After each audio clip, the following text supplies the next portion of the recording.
Bom, então, boa tarde a todos, sejam bem-vindos. Eu queria, em primeiro lugar, agradecer o convite do Grupo Gema. É um grupo de estudos aqui da universidade, bastante atuante, do qual tive o prazer de fazer parte durante a minha graduação. Então, obrigado pelo convite. Desejar boas-vindas ao pessoal que veio de fora. Tem alguém de fora aí, de outras universidades? Tem? Vocês? Beleza, bem-vindos, viu? Bom, eu vou falar um pouco sobre os desafios da manutenção preventiva de máquinas agrícolas. É o que eu tenho trabalhado nesses 3, 4 anos, e depois que eu saí da graduação, eu encontrei uma realidade que eu não conhecia aqui dentro. Então achei interessante trazer isso para vocês, enquanto estudantes, para vocês refletirem sobre esses assuntos, esses tópicos que a gente vai falar aqui, ok?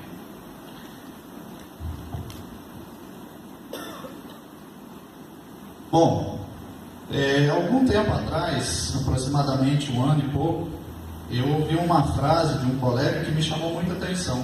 Essa frase que está aí. Ele falou o seguinte: não adianta a gente pensar em agricultura de precisão se a gente não tiver precisão na agricultura. Isso é interessante para a gente refletir. Por quê? Às vezes a gente fica pensando... Oi. Ficou melhor?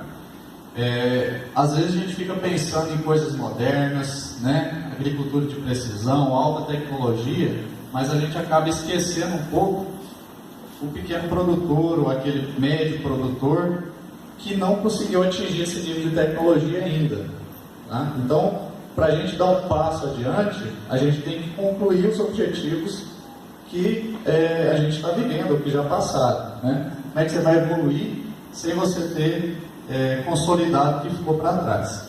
Então isso me chamou muita atenção. Esse colega também é instrutor de Senar, já há muitos anos, tá? E baseado nela que eu refleti aí para fazer essa apresentação para vocês. Sobre os desafios, eu dividi eles em grupos. Eu vou falar um pouquinho sobre o desafio geoclimático que nós temos no Brasil, desafio tecnológico, cognitivo, de projeto e cultural. Esse último, inclusive, é um dos que é mais difícil de mudar hoje, desafio cultural, ok? Desafio geoclimático. Se vocês observarem ali no mapa, eu destaquei 2 países que são o nosso, né, e o nosso concorrente mais próximo em termos de agricultura, em termos de tecnologia, que é os Estados Unidos.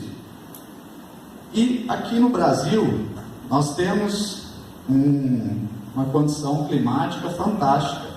São 12 meses de sol, nós temos chuva abundante, nós temos um solo ótimo. Então nós temos capacidade de trabalhar a agricultura, a pecuária, o agronegócio 365 dias por ano. Essa condição eles não têm lá. Nos Estados Unidos, praticamente, dependendo do lugar, né, 4, 5 meses são meses de neve. Então eles não têm o que fazer, né? Eles não têm como ir para campo trabalhar. E o que eles fazem nesses 4, 5 meses? Eles vão para dentro dos galpões, né, para dentro das fazendas, e vão fazer manutenção nas máquinas. Isso é uma característica deles. Vocês pensam, Estados Unidos só tem máquina nova, máquina moderna. Na verdade, não. Você vai encontrar em fazendas lá máquinas de 40, 50 anos atrás que estão em perfeito estado de conservação, funcionando tudo. É impressionante. Por quê? Nesses 4, 5 meses eles vão se dedicar a fazer essa manutenção. Aqui no Brasil não, são 12 meses a máquina trabalhando, né? Então, enquanto é época do café, depois é época das culturas anuais, culturas perenes, e assim vai. Inclusive, a gente tem um ditado no campo que o pessoal fala assim: serviço de roça nunca acaba. E não acaba mesmo. No Brasil não acaba, certo? E isso acaba sendo um empecilho para a manutenção. Por quê? O cara fala: eu não tenho tempo para fazer manutenção, eu vou fazer depois, né? Depois eu faço, e vai ficando, e aquela manutenção não é feita. Então isso sim constitui um desafio para nós, ok? E Só um detalhezinho da bandeira, né? Nossa bandeira ultimamente está assim, tá? Outros desafios aí políticos que eu não coloquei aqui, mas nosso Brasil está sofrendo bastante nesses últimos tempos, tá? Bom, desafio tecnológico. Alguém já ouviu falar no programa Proconv Marum? Alguém já ouviu falar? Ninguém? Quem já ouviu falar, levanta a mão, por favor. Ninguém, gente? Poxa vida. O Proconv é um programa de controle de poluição do ar por veículos automotores. Isso é uma resolução do CONAMA de 2011 que prevê a redução de emissão de poluentes em máquinas agrícolas e rodoviárias, tá? Equipamentos industriais no geral. E esse Proconv, ele definiu alguns limites de emissão de poluentes para as novas máquinas, as máquinas que foram fabricadas a partir dessas datas aqui. Então nós começamos lá em 2015 com máquinas, equipamentos rodoviários acima de 101 cavalos de potência. 2017, janeiro desse ano, é acima de 25 cavalos. E o mesmo janeiro para máquinas agrícolas. Então a partir desse ano, de janeiro desse ano, toda máquina agrícola com mais de 101 cavalos de potência obrigatoriamente tem que atender esses níveis de emissões que o programa preconiza. E para 2019, nós temos máquinas acima de 25 cavalos vão ter que cumprir essa exigência, certo? O que o programa ele preconiza? A redução de alguns poluentes, como monóxido de carbono, hidrocarbonetos, óxidos de nitrogênio e material particulado. E ele espera que com essas mudanças a redução de material particulado chegue até 85% e óxidos de nitrogênio até 75%. Então uma redução muito grande. Tá? E o porquê que isso seria um desafio para nós? Com esse programa, essas exigências, os fabricantes terão que melhorar os motores, terão que tornar os motores mais eficientes. Então hoje, essas máquinas terão que sair com injeção eletrônica e alguns outros recursos que vão atender essas exigências de emissão. Vocês acham que uma máquina mais moderna, mais tecnológica, a manutenção vai poder ser tão relaxada quanto de uma máquina com menos tecnologia? Isso não vai poder acontecer. É a mesma história de um carro moderno e um Fusca, né? A gente não fala que o Fusca com um alicate e um pedaço de arame você conserta ele. Essas máquinas não vai ser assim. Então o nível de exigência, o nível de conhecimento para essa manutenção certamente vai ter que ser maior. Vai ter que ser mais bem cuidado do que as máquinas que nós temos hoje. Tá? E segundo a Anfavea, a Associação Nacional dos Fabricantes de Veículos Automotores, até o mês de setembro desse ano, 2007, 46% das máquinas vendidas no país são máquinas, tratores de rodas, né, até 80 cavalos de potência. Ou seja, maior parte das máquinas que são vendidas, que são comercializadas e as máquinas que nós temos no campo hoje, são máquinas de até 80 CV.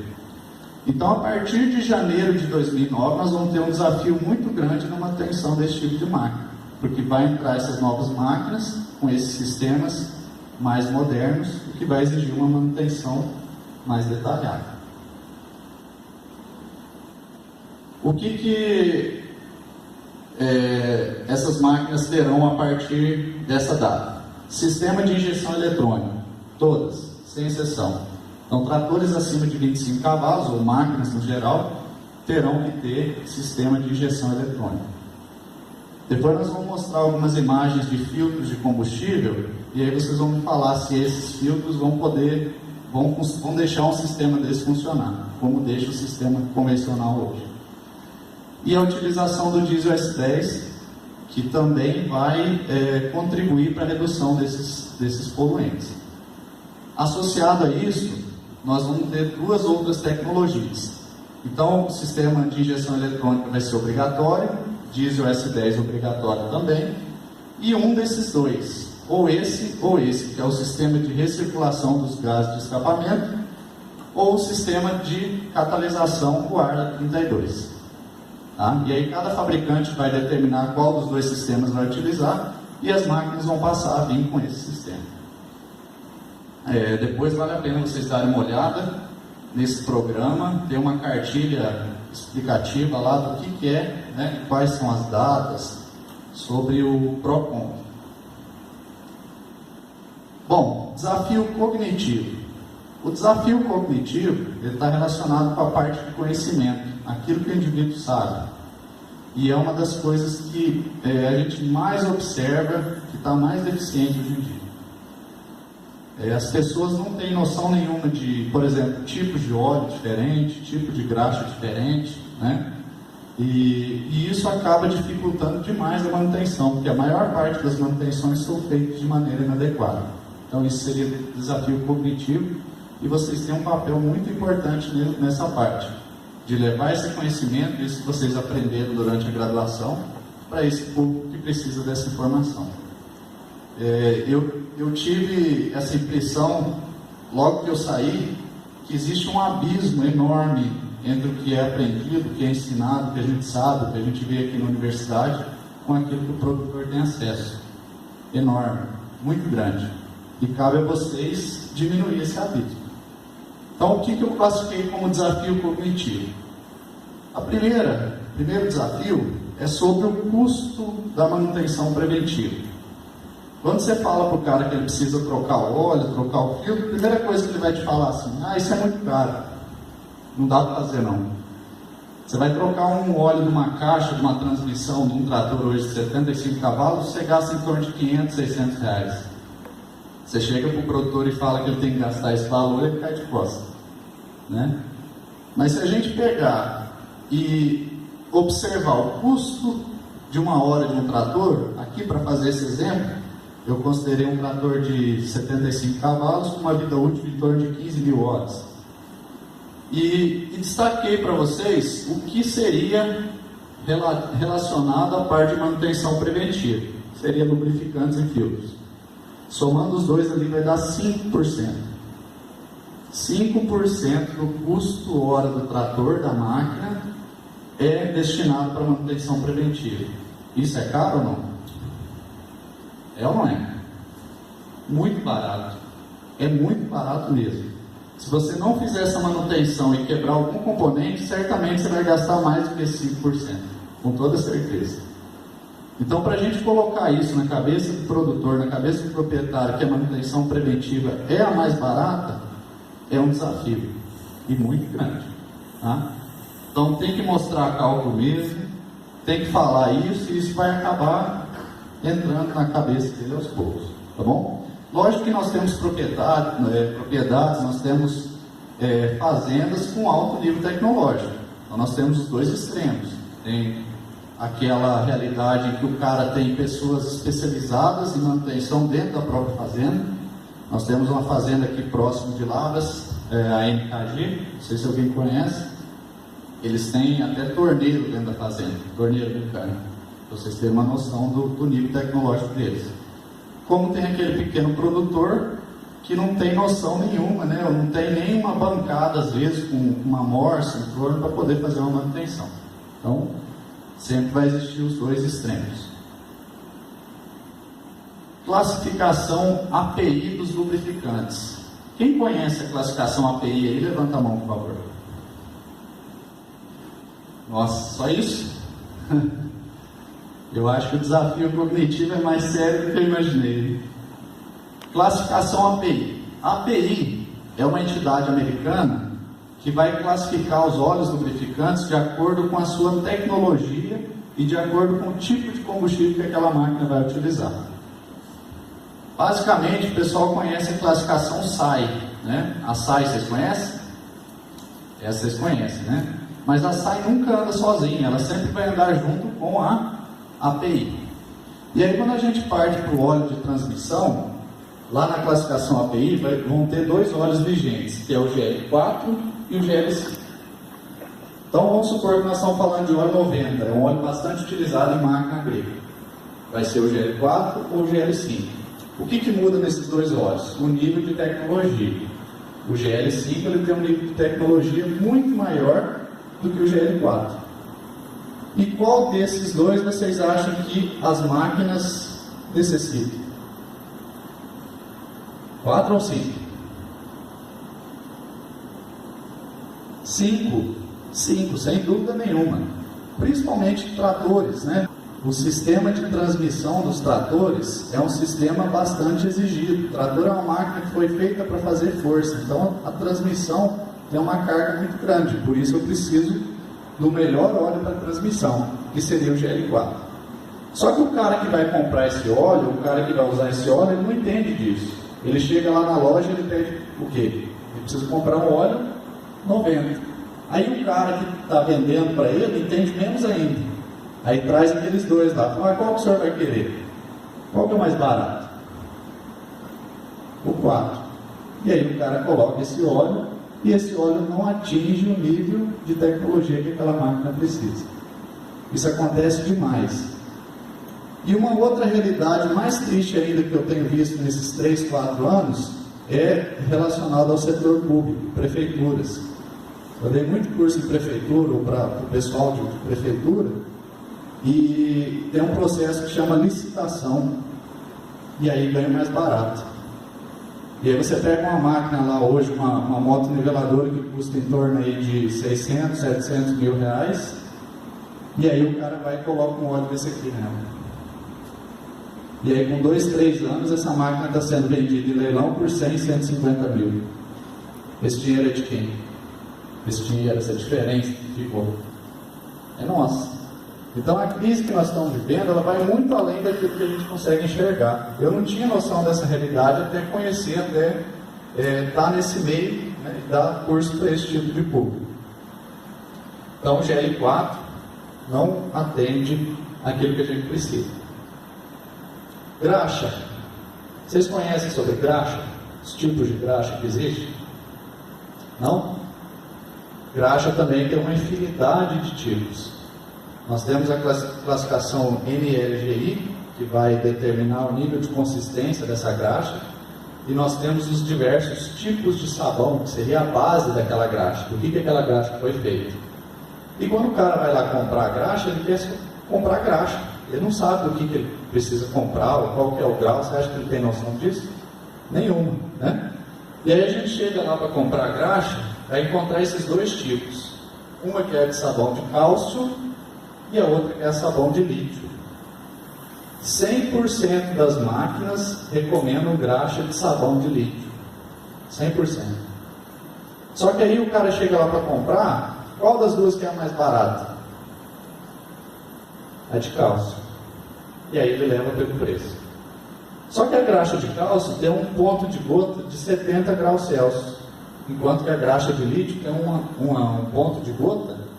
Ponto de gota é a temperatura em que a graxa derrete e perde sua estabilidade, em torno de 180 graus Celsius. Então, quando você usa uma graxa de cálcio, essa graxa ela derrete, vaza, não fica onde ela tem que lubrificar, e aí a máquina trabalha sem lubrificação.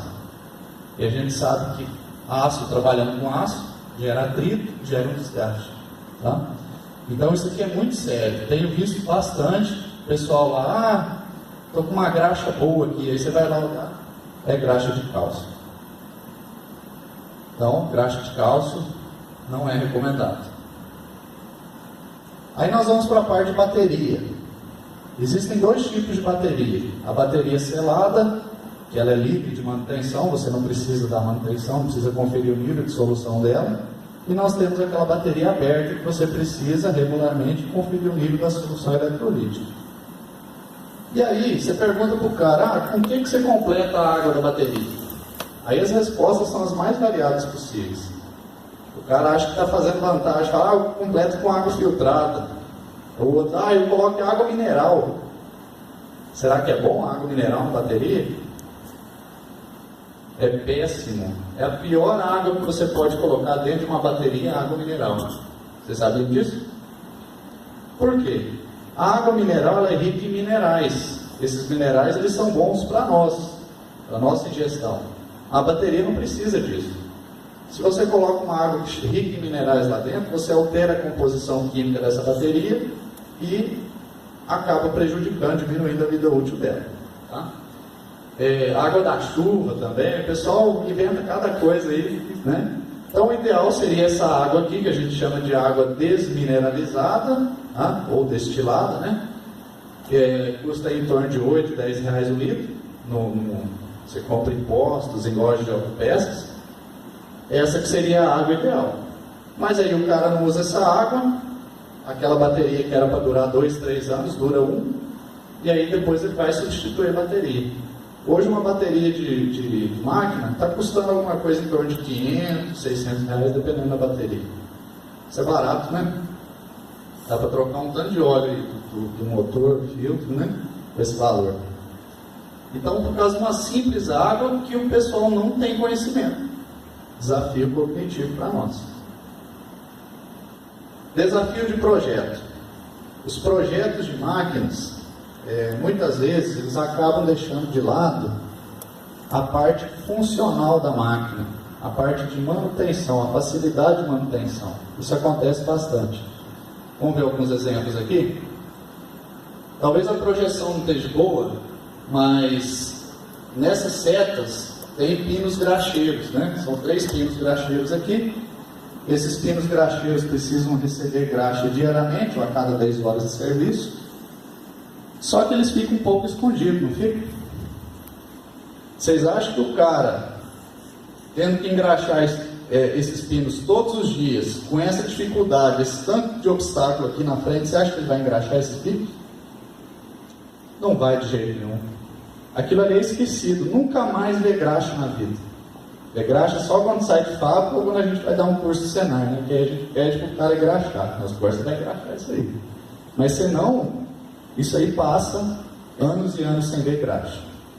Então a engenharia poderia facilitar um pouco mais esse acesso a esses pinos graxeiros, para facilitar esse lado. Questão de filtro. Olha onde é que está esse filtro de combustível. Tem mangueira embaixo, mangueira na frente, mangueira para todo lado. Aí você tem que trocar esse filtro, é a maior dificuldade do mundo. Por que você não coloca o filtro no acesso mais fácil? Então, às vezes, eu acho que a engenharia acaba esquecendo um pouco esse lado aí. Também fica como desafio para vocês, quem for seguir a área de projeto, a parte de desenvolvimento de máquinas, por favor, gente, quando vocês estiverem lá no emprego de vocês, trabalhando nessa área, lembre-se de nós aqui da manutenção e tente facilitar um pouco mais essa acessibilidade da parte de manutenção. Tá? Não bastasse, tem 2, tem esse aqui, esse aqui é um pouco mais acessível, né? Mas esse aqui fica um pouco mais escondido, a gente tem que substituir os 2. Esse outro aqui é um bujão de dreno do óleo da transmissão de um trator bastante conhecido, basicamente é a marca aí que mais vende aqui na região. E esse bujão de dreno, se você medir aqui a parte da cabeça do parafuso, do dreno, né, vai ter em torno de 4 a 5 milímetros de altura.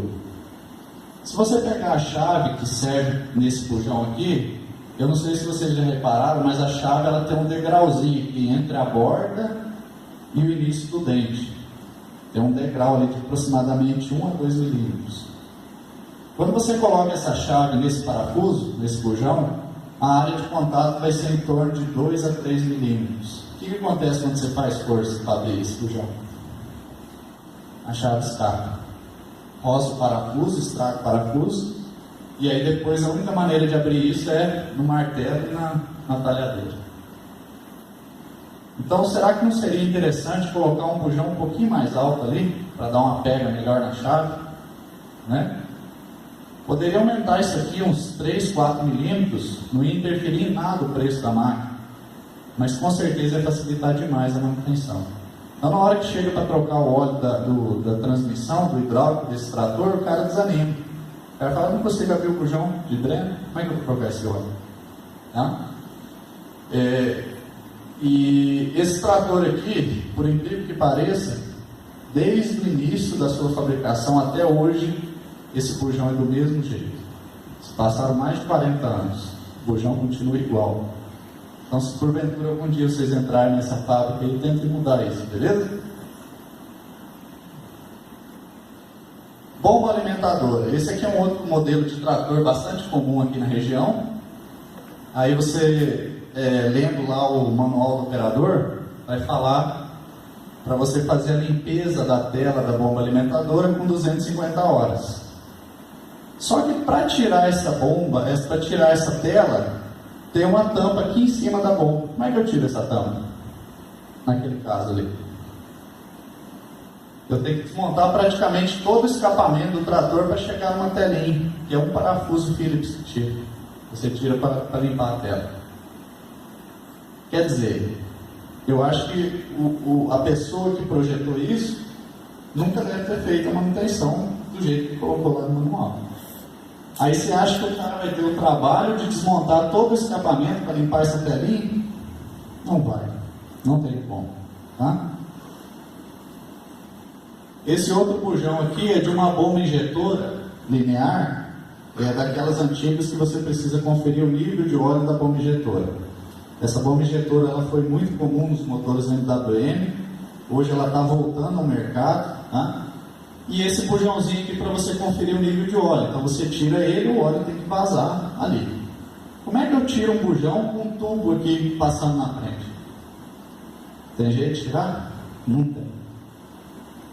Então são coisas engraçadas que dificultam a manutenção. E esse tubo aqui não tem nem como tirar ele daqui. Esse não tem jeito. Ele é fixo aqui. Ou seja, esse bujão aqui se tornou inútil. E aquilo que está recomendado no manual também é inútil. Tá? Indicador de restrição do fio de ar. Vocês conhecem essa pecinha aqui? Conhece? Pois é. Essa pecinha aqui, há mais ou menos uns 30 e poucos anos atrás, ela era desse jeito aqui. Hoje é um sensor elétrico que acusa uma luz no painel. Porém, alguns fabricantes ainda insistem em colocar esse indicador de restrição junto ao filtro de ar embaixo do capô da máquina. E aí, lá no manual está falando que você tem que limpar ou substituir o filtro de ar, dependendo da situação, quando esse indicador é cruzado. O indicador que está lá na frente, perto do filtro de ar, embaixo do capô, o cara vai ver? Ele não vê isso. Então aquilo ali acende, acusa, e o cara não viu, e já resseca, quebra e pronto. Então seria muito mais fácil, muito mais lógico, a luz no painel. Só que em pleno 2017 ainda temos fabricantes que utilizam esse dispositivo aqui, infelizmente. Desafio de projeto, mais uma vez. Ok? E por último, o desafio cultural. Esse, sem dúvida nenhuma, é um dos mais difíceis de enfrentar. Você mexer com a cultura de alguém, eu costumo dizer que a cultura é uma das maiores riquezas que um povo pode ter, mas também pode ser uma perdição. Tá? Então nós temos algumas ideias que foram fixadas na cabeça do povo ao longo dos anos, que dificultam o trabalho de manutenção, ou a manutenção em máquina agrícola. E algumas ideias desse tipo aqui. Então, aqui vai aparecer um diálogo, eu gostaria que vocês acompanhassem, que é justamente o que a gente encontra no dia a dia. Você chega lá para conversar com o produtor, todo curso eu preciso de uma máquina, de um trator para poder fazer a manutenção. E quando a gente vai pedir a máquina para o proprietário, é mais ou menos desse jeito aí. Bom dia, tudo bem? Bom dia, tudo com você? Bem também, como está a manutenção do trator?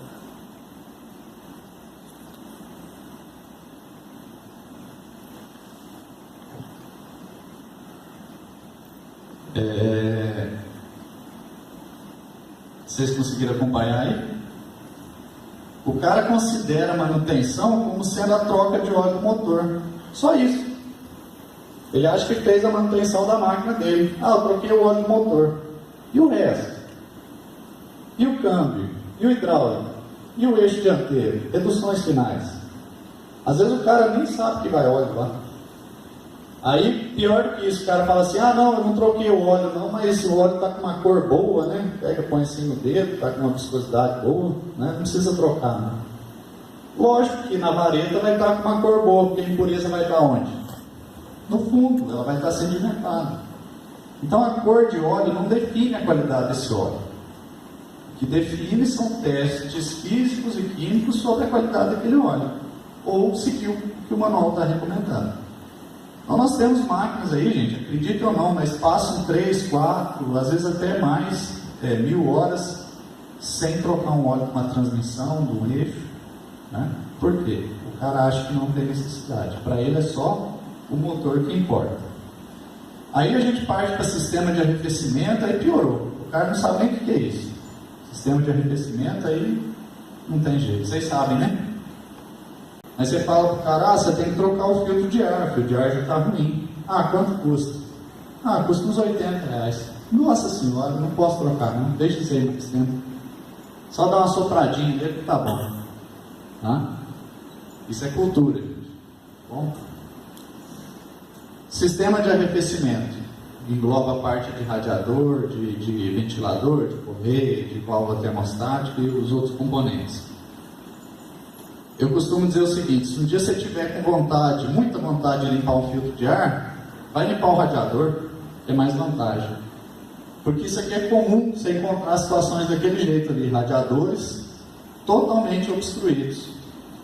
E aí aquela gradinha que tem na frente do trator, não sei se você já deve ter observado, todo trator, toda máquina tem uma grade na frente. É uma espécie de filtro, para não deixar essas impurezas mais grosseiras chegarem e comer do radiador.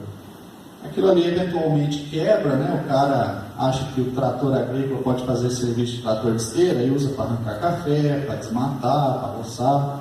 E aí quebra aquela gradinha, deixa assim mesmo, vamos trabalhando assim. E aí toda a impureza vai parar no radiador. Aí o cara fala, mas eu limpo com o quê? Eu jogo água ali. Nossa senhora, pode jogar água assim na colmeia? O que acontece se eu jogar água ali? O que acontece? A massa, aquelas colmeias ali, as aletas, elas são muito frágeis e geram um barro dentro da colmeia, que se você não tirar esse barro, depois ele vira tijolo. E aí não deixa o ar passar de jeito nenhum. Então, todo mundo que você pergunta, como você limpa o radiador? Com água. Para você convencer o cara de que tem que limpar com ar, é uma dificuldade muito grande. Tá? Esse outro aqui também, não sei se a imagem está favorecendo aí, mas é uma colmeia de radiador totalmente obstruída. Esse aqui é um caso desse trator que eu falei para vocês, que o cara quebrou a frente do trator e estava trabalhando sem. Então toda a sujeira que vinha direto para a colmeia do radiador.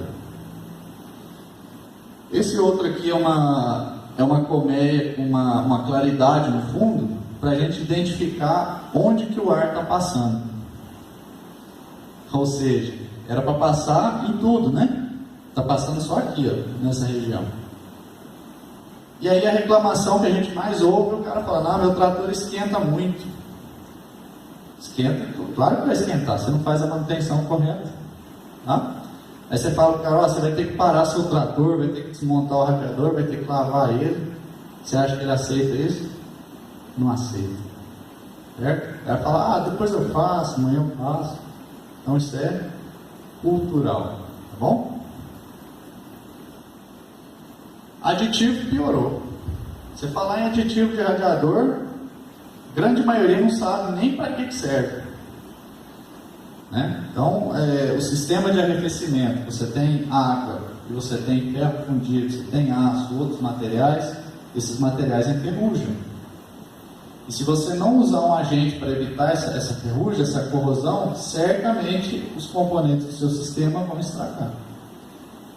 E aí um aditivo que custa aí o que? 8, 10 reais o litro, o cara não usa, depois ele vai trocar uma bomba d'água que custa 1.000 e pouquinho, né? Uma válvula termostática. Válvula termostática então nem se fala, o cara já tira aquilo, já joga fora e não usa mais. Né? Um componente extremamente importante para o sistema de arrefecimento. Isso é cultural mesmo.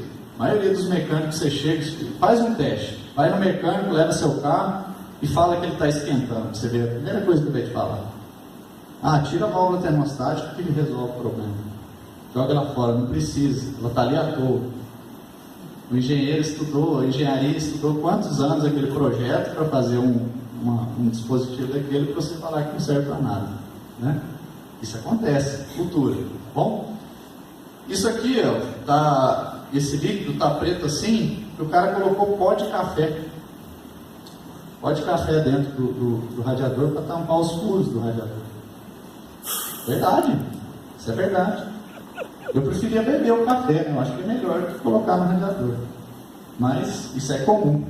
Falou lá em tampar furo de radiador, aí aparece várias coisas também. Pó de café, clara de ovo, e aí vai, né? Olha essa tampa do radiador aí. Tá boa, né? Perfeito. Aquela tampa ali, eu não sei se vocês sabem, mas ela tem duas válvulas importantíssimas para o funcionamento do sistema, a válvula de pressão e a válvula de vácuo. Se vocês não conhecerem, procurem pesquisar sobre a função dessa válvula. E aqui ela está sem nenhuma das duas, porque está completamente enferrujada, sem as molas. E aí esse vai ser um sistema que vai baixar a água todo dia, né? O trator provavelmente vai esquentar, porque o sistema não funciona direito. E aí começa a gerar uma série de problemas. Por quê? Na cultura do cara, essa tampa não é importante. Não tem necessidade de trocar ela. Aí a gente vai para o sistema elétrico, outros problemas graves. Essa ação aqui, esse pó, vocês conhecem? Isso é resultado da oxidação do cobre, a gente chama de zinabre, né? Para o zinabre não acontecer, você tem que proteger os polos da bateria. O cara não verifica nem o nível da solução, nem a água. Você acha que ele vai perder tempo protegendo o polo da bateria? De jeito nenhum. E aí, isso aqui são situações muito comuns. O zinabre ele vai comendo o terminal, esse terminal vai ficando fininho, chega ao ponto de se romper e deixa de passar corrente. E aí o cara só vai arrumar na hora que a máquina dele ficar sem partida. Se arrumar, né? Porque às vezes ele usa o tranco mesmo, né? Deixa o tratorzinho lá inclinado e pega no tranco. Aqui outro exemplo, também, esse zinabre ele não ataca só os terminais, ele ataca suporte, bateria, qualquer metal que esteja próximo ali, ele pode atacar. Fusível, aí piorou de vez.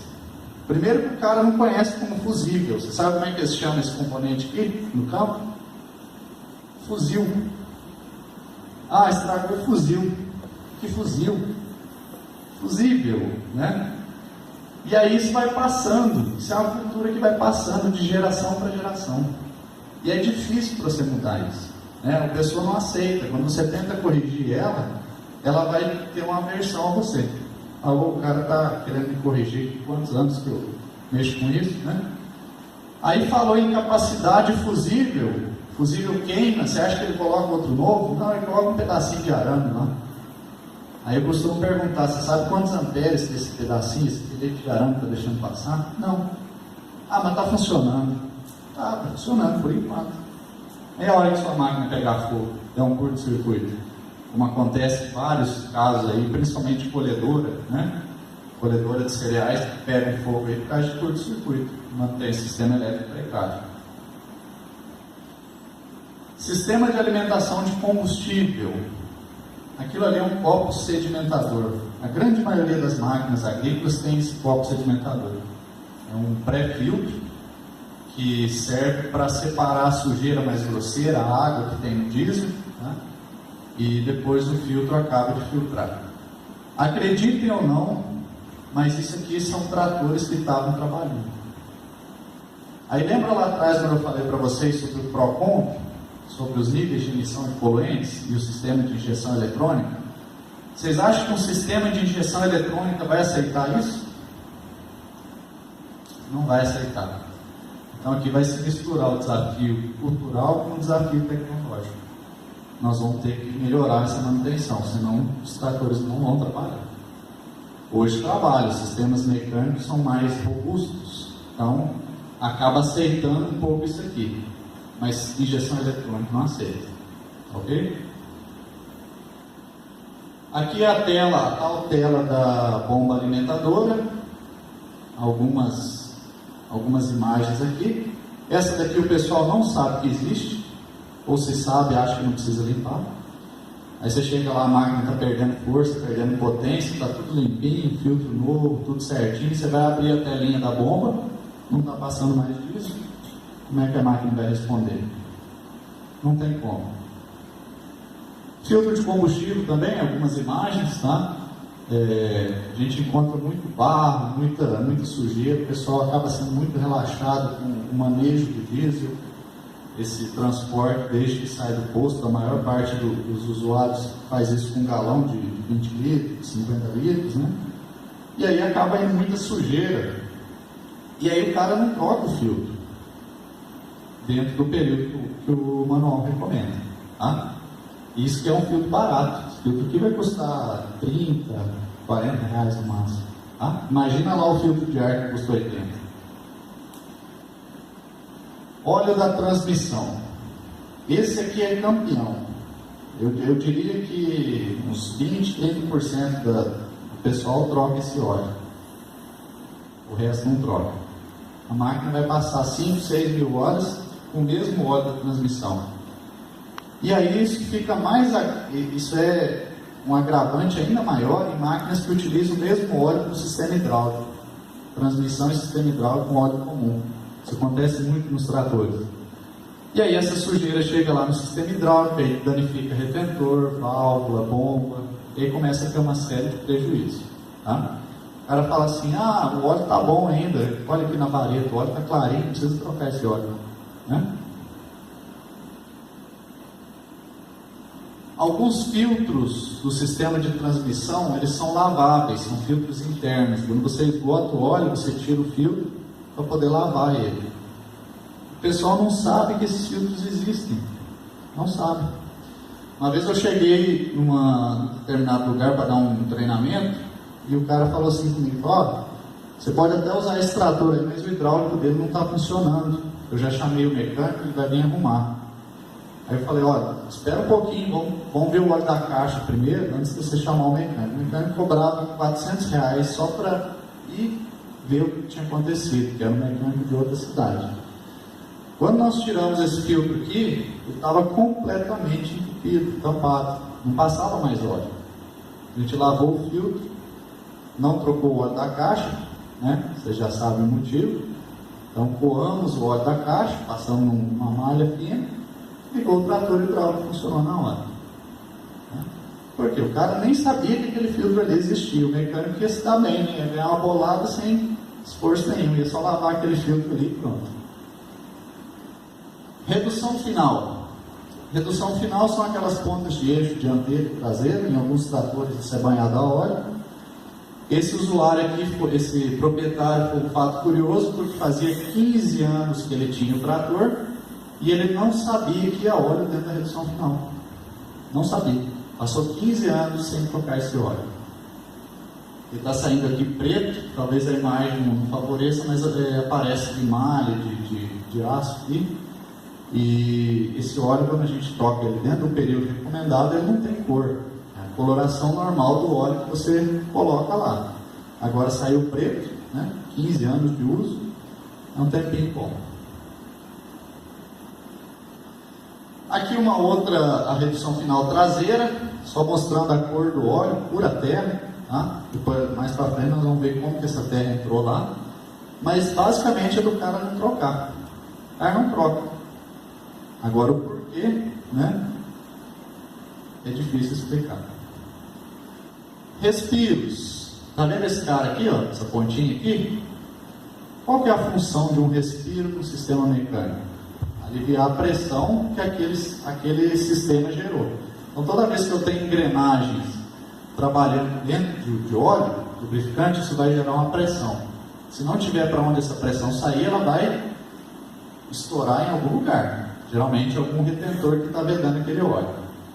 E aí, esse cara precisa estar livre, ele precisa estar limpo para poder cumprir o papel dele. Aí você chega nos tratores e está assim, ó, cheio de terra, de barro. Como é que aquele respiro ele vai permitir a saída da pressão? Não tem como, tá? Aí você fala, o cara tem que limpar isso. O que é isso? Não tinha visto isso, não sei o que é isso aqui não. Respiro, né? e assim vai. Aqui um outro do eixo dianteiro, trator que tinha pouco vazamento. Depois de lavar muitas vezes a gente conseguiu achar aqui o respiro, tá? E aí esse mesmo trator, se você observar aqui no eixo dele, está com vazamento de óleo muito grande. Por quê? Aquele respiro lá de trás, do slide anterior, estava entupido, não tinha para onde a pressão sair, ela estourou o retentor. E aí, para você trocar um retentor desse, sua máquina vai ficar parada 1, 2 dias, esperando peça, precisa de mão de obra especializada, né? E, então, gera uma série de problemas. Rodados, também é outra parte que o pessoal não liga muito, né? Como eu falei com vocês, o pessoal está preocupado só com o motor. Aí você chega num trator desse aqui, talvez, não sei se a imagem está dando para ver, mas ele estava com as rodas assim, para fora. E o cara trabalhando normal, né? Achando que estava tudo certo. Esse outro aqui estava trabalhando com as rodas assim, também achando que estava tudo normal. Estava quase caindo as rodas aqui, a articulação totalmente desgastada. Olha essa roda aí que bacana. Uma roda traseira do trator. De 8 parafusos, tinha 4 segurando. Isso parece normal ou não? Eu acredito que se tem 8 parafusos é para ter os 8 parafusos lá, né? Senão não consegue segurar aquele esforço. Isso são situações comuns, gente, muito comuns. A parte de coipas e vedação, a parte de borracha, vocês estão vendo que desse lado aqui tem uma borracha vedando a entrada aqui, a pilha de controle. Essas borrachas, com o tempo, elas vão ressecar, vão sair, né? Acaba estragando, e aí a peça fica desse jeito. E aí tudo que é água, sujeira, entra dentro daquele óleo. E aí contamina o óleo e os prejuízos disso vocês já devem imaginar. Ok? Então tudo isso é cultural, gente. E é uma dificuldade muito grande da gente mudar isso. Então, o intuito de mostrar isso para vocês, dessa palestra, foi alertar tanto a quem vai partir para a parte acadêmica, né, quanto para quem vai partir para a parte da iniciativa privada, a parte da indústria. Vocês têm uma responsabilidade muito grande nas mãos e de mudar isso lá no campo. Ok? Essa é a cara que a gente faz quando a gente encontra essa situação. Hoje não mais, porque se tornou comum, mas são situações de se assustar. Tá? Então era isso que eu tinha passado para vocês. Eu gostaria de encerrar deixando uma frase de um pensador que eu gosto muito, pensador brasileiro, Mário Sérgio Cortella. Ele fala o seguinte: que a tolice é fazer as coisas sempre do mesmo jeito, da mesma maneira e esperar resultados diferentes. Então, se não houver uma mudança, não tem como a gente esperar resultado diferente. E essa mudança só vem a partir de conhecimento, né, de você levar isso a quem precisa. Ok? Obrigado. Era isso.